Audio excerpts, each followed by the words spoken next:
నంద్యాల ప్రచారం జోరుగా సాగుతోంది. ఈ ఎన్నికను ప్రతిష్టాత్మకంగా తీసుకున్న అధికార టీడీపీ, ప్రతిపక్ష వైసీపీలు సర్వశక్తులు ఒడ్డుతున్నాయి. రెండు పార్టీల ముఖ్య నేతలు అక్కడే మకాం వేసి ప్రచారంలో పాల్గొంటున్నారు.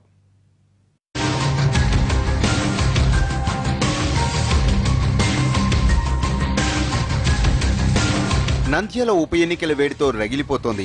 నోటిఫికేషన్ కూడా రావడంతో రెండు పార్టీలు దూకుడుగా ప్రచారాన్ని నిర్వహిస్తున్నాయి.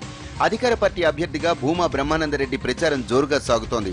మంత్రి భూమా అఖిలప్రియ అక్కడే మకాం వేసి సోదరుడి గెలుపు కోసం పోరాడుతున్నారు.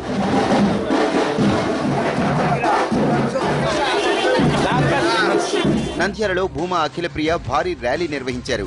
గెలుపు తమదేనని ఆమె ధీమా వ్యక్తం చేశారు.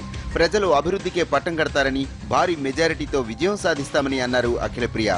ప్రచారం బ్రహ్మాండంగా జరుగుతుందండి. ఈరోజు భూమా బ్రహ్మానందరెడ్డి గారు, మేము, కుటుంబ సభ్యులు, చెల్లెలు, తమ్ముడు ప్రతి ఒక్కరం కూడా ఈరోజు ఇంటింటికి వెళ్ళి మరి ఏమేమి కార్యక్రమాలు జరుగుతున్నాయి ప్రజలకి వాళ్ళకి అవన్నీ తెలియజేసి, ఇంకా వాళ్ళు ప్రభుత్వం సైడ్ నుంచి ఎటువంటి కార్యక్రమాలు కావాలని అనుకుంటున్నారు అవన్నీ కూడా అడిగి తెలుసుకొని ఈరోజు మేము ప్రచారం అనేది చేస్తున్నాము. సో తప్పకుండా లాస్ట్ టైం కన్నా ఈసారి మాకు మెజారిటీ ఎక్కువ వస్తుంది మేము ఎక్స్పెక్ట్ చేస్తున్నాము.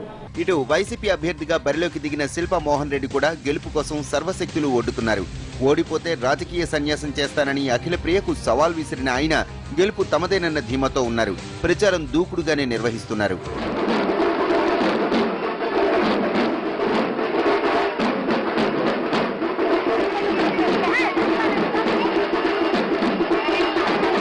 గురువారం జగన్ నంద్యాలలో బహిరంగ సభ నిర్వహించనున్నారు. దీంతో తమ కార్యకర్తల్లో కొత్త ఉత్సాహం వస్తుందని వైసీపీ నేతలు అంచనా వేస్తున్నారు.